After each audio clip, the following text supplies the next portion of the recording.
Have you ever wondered where the problems in the world today would exist if we had deeper connection to ourselves, others, and the environment and acted from that place? Welcome to the Conscious Action Podcast with your host, Brian Berneman, who believe that connection is the key to taking conscious action as individuals and creating a better world. We are here to raise awareness and inspire meaningful action by sharing stories, knowledge, and conversations with thought leaders and change makers. From sustainability to well-being and everything related to conscious living, our mission is to empower you to be the change that you want to see in the world. Welcome everyone to a new episode of the Conscious Action Podcast. I am Brian Berneman, your host, and today we're slowing down. Quite literally. So I'm going to invite us to do something that perhaps we don't do too much, and it is taking a deep breath together. So just inhaling and exhaling. And just for a moment, be here. There is no rushing, not doing, just being.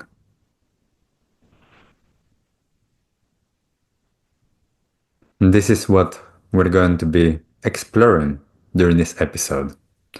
In this world that nowadays it actually is all about speed, it's all about productivity, it actually cheers for going fast and hustle.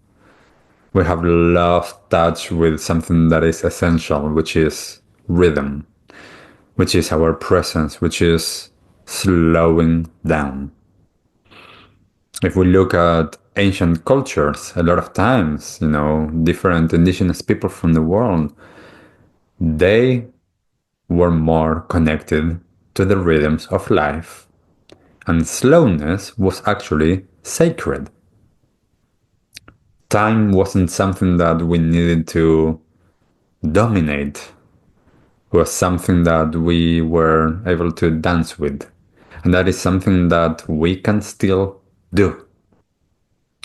So time is cyclical. There's moments for some speed, there's moments for slowing down.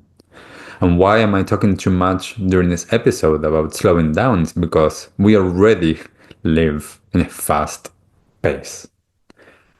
When we allow ourselves to understand the cyclical nature of time, we can see that in nature, we can see that in seasons, we can see that in the moon cycles, we can see that in all of the different stages in life. And most times, you can see how, especially with agriculture, but in other aspects of life, ancient civilizations or ancient wisdom meant that there was an understanding on how to work with the rhythms, how to slow down. You even have in certain traditions or cultures or religions a day of rest. In certain traditions, that's on Shabbat or Friday night, Saturday. In others, that's Sunday. There's different traditions that understood there is a need for resting and doing things differently, perhaps in a different space, in a different state of being. And when we honor those rhythms, the easier it is to understand our inner rhythms as well. When we are too much in the speed of life, in this modern obsession with hustle and bustle, then we also get into the rhythm and the myth, really, that there's not enough time. We always need to catch up. And this disconnection a lot of times from natural rhythms, they lead to a lot of burnout, they lead to anxiety, to overwhelm, they lead to chronic health conditions.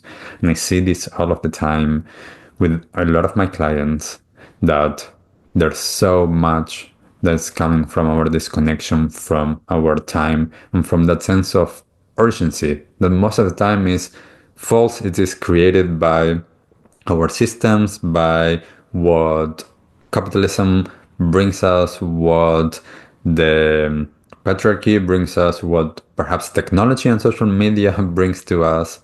We need to understand how a lot of the sense of urgency is fabricated. It's not real. And when we are able to actually engage with time, we can see it differently. We can understand that in order to find progress, slowness is okay. It is not the enemy of progress to go slow. Sometimes going slowly is the foundation for sustainability in our own health, in work, in our society, in our personal evolution, in our collective evolution. So when we start to bring these sacred rhythms back, we can introduce them in our lives. We start to find that place of what many can call self-regulation, or that place of understanding how we don't need to be on all of the time, how we don't need to go fast and with speed all of the time, how we can allow moments for rest, how we can allow moments to go slowly, and how that also is progress, how that is evolution. And actually, sometimes we need to slow down in order to unlearn, in order to be able to become more conscious, more aware, more present, so that we understand how to engage with life. So there's a lot of different things that we can do about this. One of the ways that we can do this is with daily rituals of presence, whether that is a meditation practice, whether that is breath work and paying attention to your breath, whether that is walking slowly, whether that is mindfully eating instead of just putting all of the food and not even breathing or not even chewing, mindfully eating. When we allow that and we create moments of presence in our day, then we're able to bring this into our lives, those natural rhythms.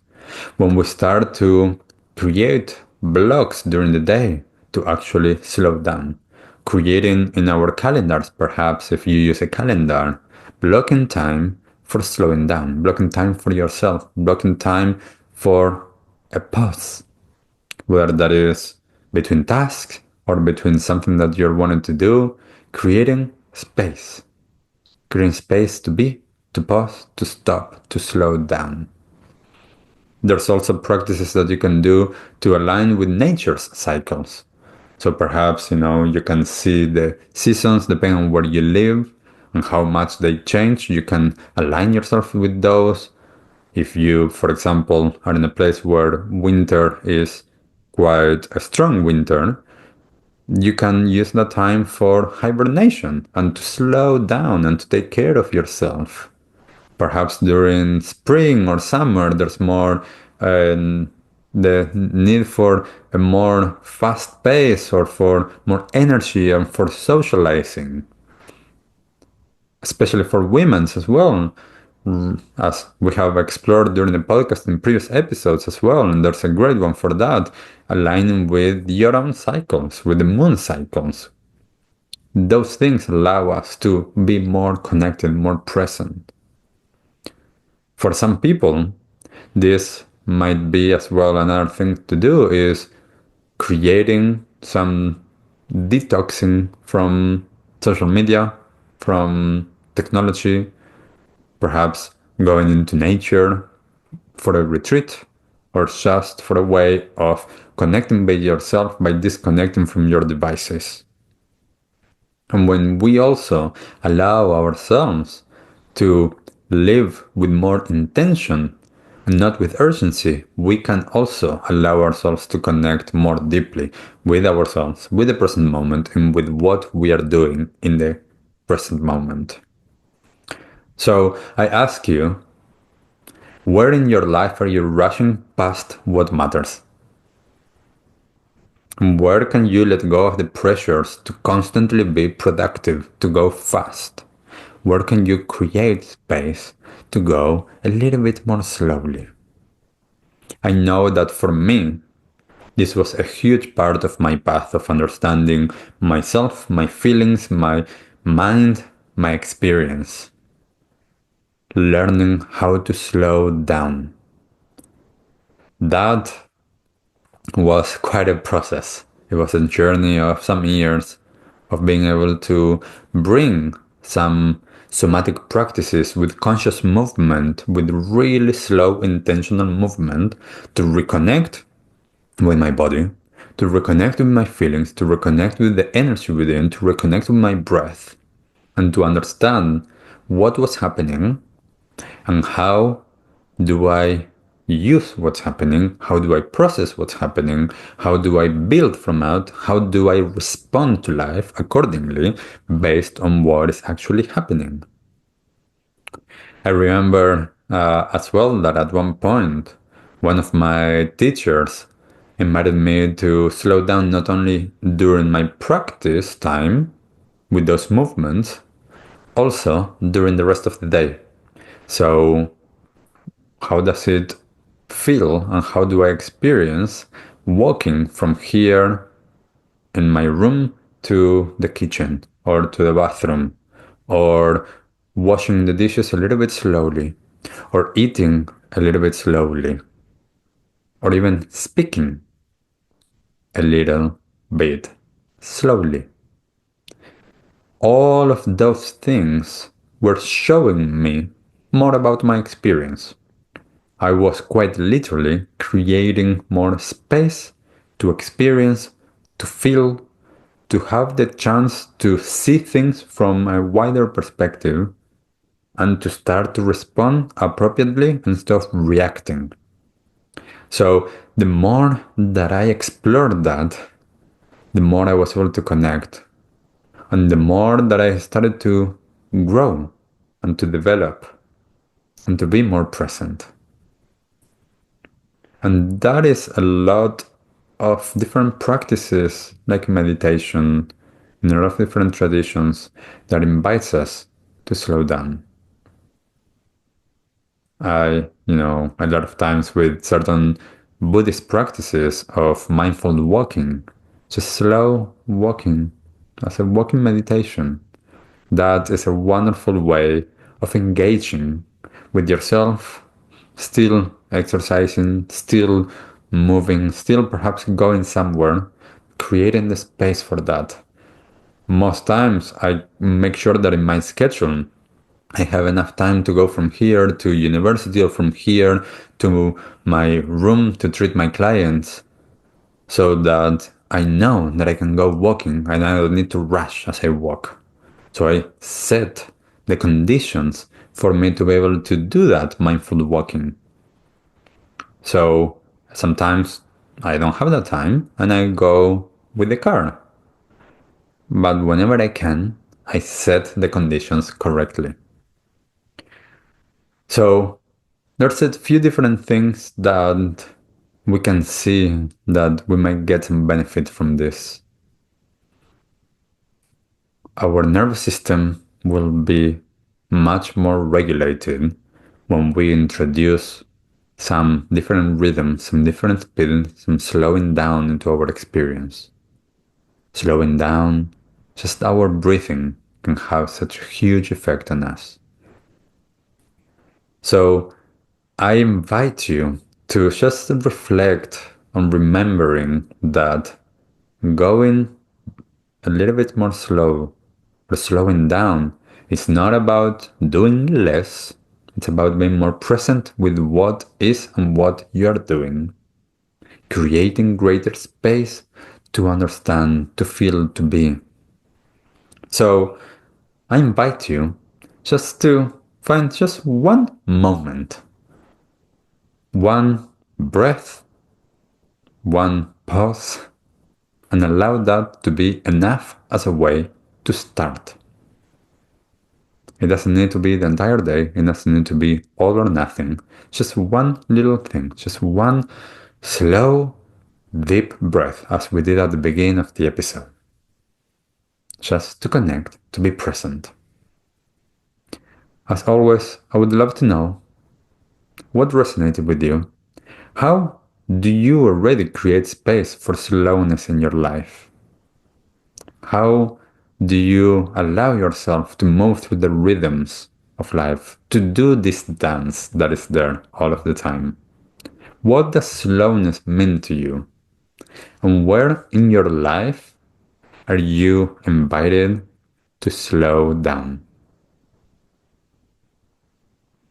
As always, anywhere that you're finding this episode, please leave a comment, whatever it is that you're finding this. And thank you so much for being there. Until the next time, thank you and bye. What did you like the most about this episode? Take a moment to think about what change you can make in your life today. Share your conscious action on social media using #ConsciousAction and tagging @ConsciousActionNZ so we can celebrate your impact on the world and create a ripple effect. One easy action we would love for you to take right now is to share, like, and subscribe to this podcast. This will help us get these messages out into the world and inspire more people to take conscious action in their own lives, contributing to the better world we hope for.